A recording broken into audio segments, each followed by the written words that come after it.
Une quarantaine d'hommes et femmes travaillant pour le bien-être des enfants dans les régions ouest, est et centre de l'Afrique se retrouvent dans la capitale sénégalaise pour un atelier de partage et d'échange d'expériences.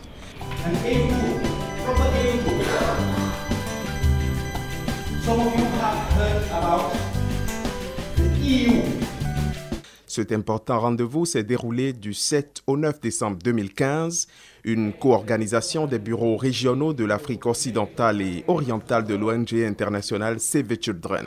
Au centre des débats, comment renforcer la protection des enfants dans les opérations de soutien à la paix de l'Union africaine dans ces deux parties du continent.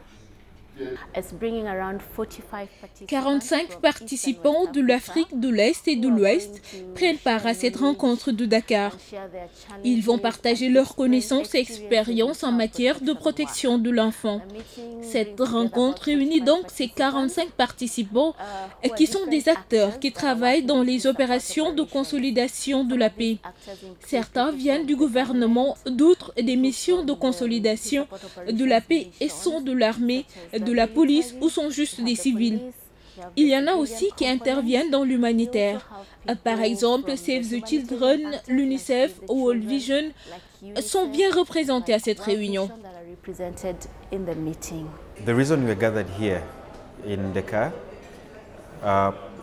L'objet de notre présence ici à Dakar, c'est parce que nous sommes en train de mettre en œuvre un projet avec l'Union africaine et d'autres mécanismes régionaux pour renforcer la protection de l'enfant au cours des opérations de consolidation de la paix de l'Union africaine.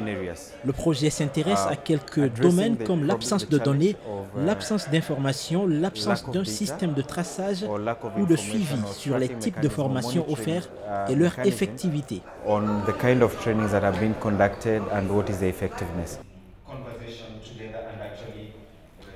Les nombreux théâtres de conflits sur le continent africain interpellent directement après les pays concernés l'Union africaine.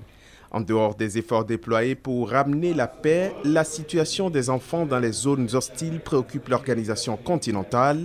Et pour mieux prendre en compte cet aspect du problème, l'UA a prévu une direction dédiée à la protection de l'enfance, directement rattachée au département paix et sécurité. Partout où nous avons des conflits, que ce soit en Somalie, que ce soit au Sud-Soudan, que ce soit en Centrafrique ou au Burundi, vous verrez que ce sont les enfants qui payent le prix le plus élevé. Ils sont mutilés, ils sont tués, ils sont enlevés, ils sont utilisés par les groupes armés et les jeunes filles sont souvent également l'objet de violences sexuelles.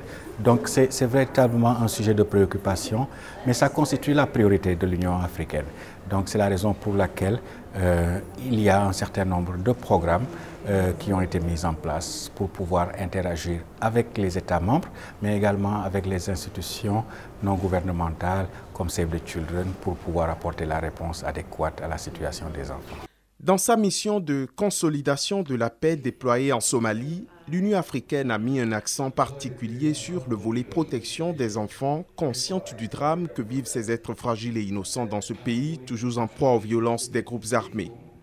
Over the years, because of the protracted nature of the war, a lot of armed groups in the mission or in the country have been using children. Pendant très longtemps, en raison de la durée des conflits, beaucoup de groupes armés dans le pays ou dans la région ont utilisé les enfants comme des combattants ou pour d'autres besoins, d'où l'appellation d'enfants-soldats. Il s'avère très difficile de les tirer de cette situation, mais nous travaillons avec les différents acteurs. Nous menons beaucoup de campagnes de sensibilisation au niveau des communautés avec les jeunes, les chefs religieux, les agences gouvernementales pour au moins faire en sorte que ces enfants désertent les rangs de ces groupes armés.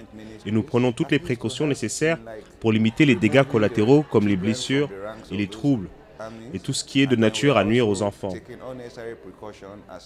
Ce sont là quelques-unes des actions que nous menons et nos troupes ont été formées et sensibilisées sur les besoins de protection afin qu'elles soient dotées d'instruments pratiques pour faire face à des incidents.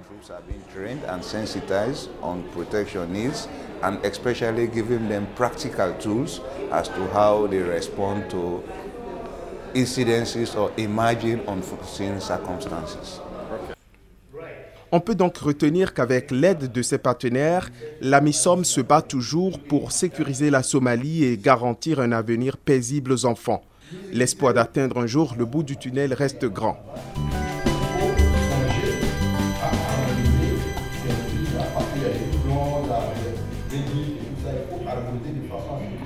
De son côté, la Côte d'Ivoire, qui a aussi connu une décennie d'instabilité, a réussi à relever la tête et surtout à ramener les milliers d'enfants affectés par le conflit à une vie normale. À ce rendez-vous de partage d'expériences, le cas ivoirien a suscité beaucoup d'attention. L'entrée des enfants en scène date de 2002, c'est-à-dire à l'éclatement de la crise en Côte d'Ivoire. Et on a pu, avec les rapports des Nations Unies, constater qu'il y avait plus de 4000 enfants, n'est-ce pas, qui avaient pris les armes. Quelquefois au-delà, il y a des rapports qui nous disent 40 000, 30 000, mais bon, nous sommes dans le volume de 4000 enfants. Et la Côte d'Ivoire, en son temps, depuis 2002, était déjà assistée par les organisations telles que Save the Children et UNICEF. On a donc pris le taureau par les cornes en entreprenant de les faire quitter les fronts.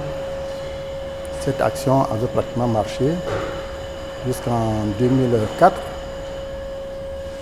parce que les enfants, on les a mis dans les centres de transit.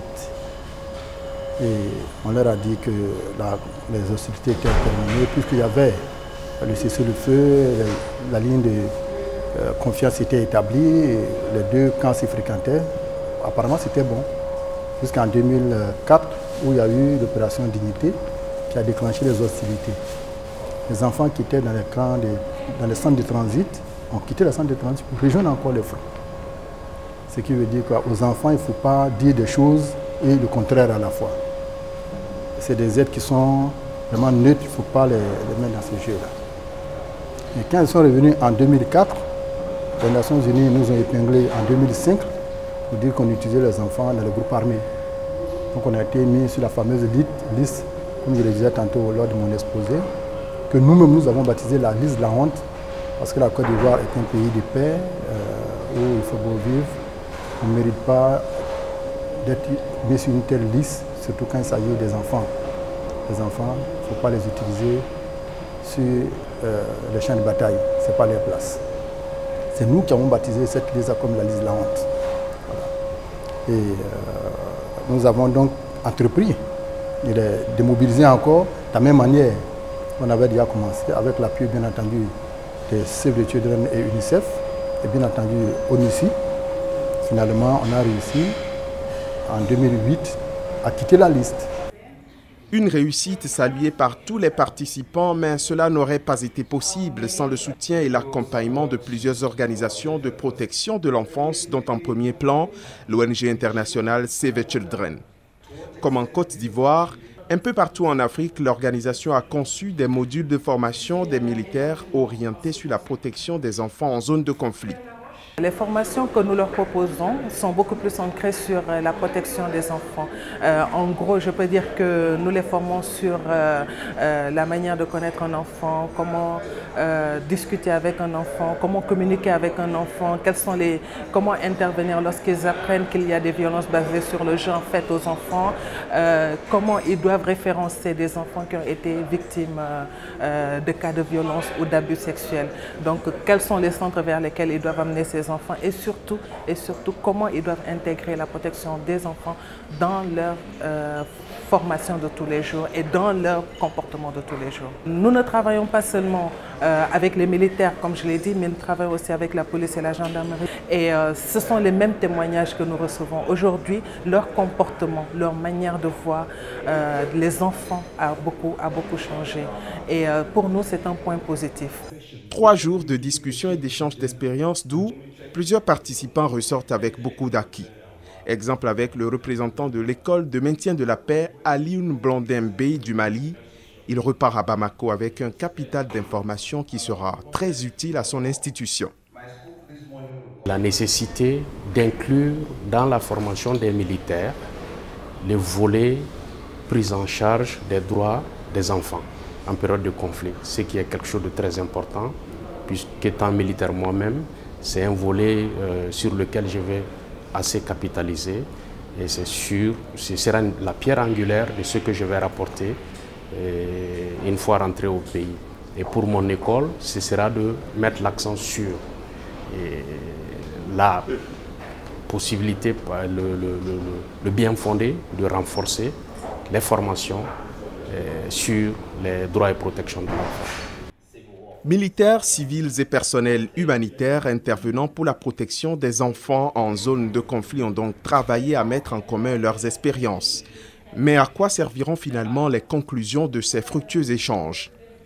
Les résultats, je crois qu'ils sont de plusieurs ordres. Il y a d'abord les meilleures pratiques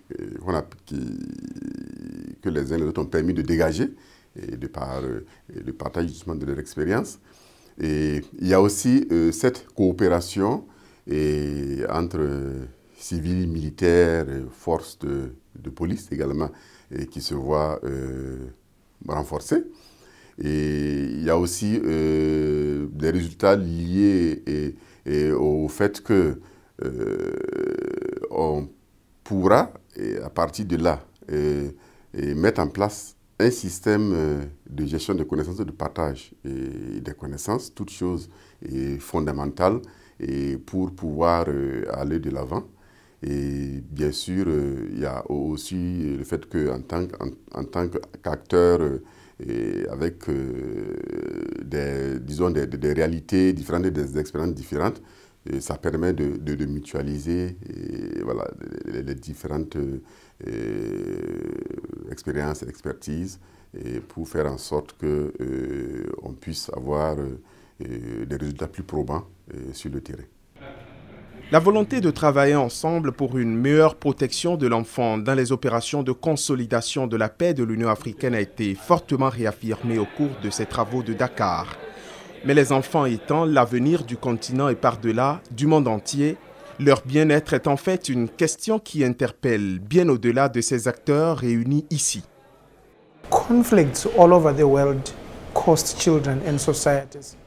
Les conflits de par le monde ont coûté très cher aux enfants et à la société, et ces frais se font sentir dans le court, moyen et long terme.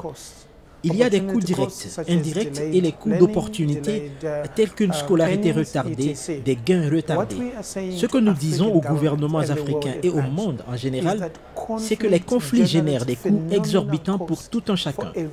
Par conséquent, nous devrions éviter les conflits à tout prix. Mais au cas où le conflit s'avère inévitable, il est important que les États, de même que la communauté internationale, investissent suffisamment dans la protection de l'enfant avant, pendant et après le conflit. Before, during and after the conflict.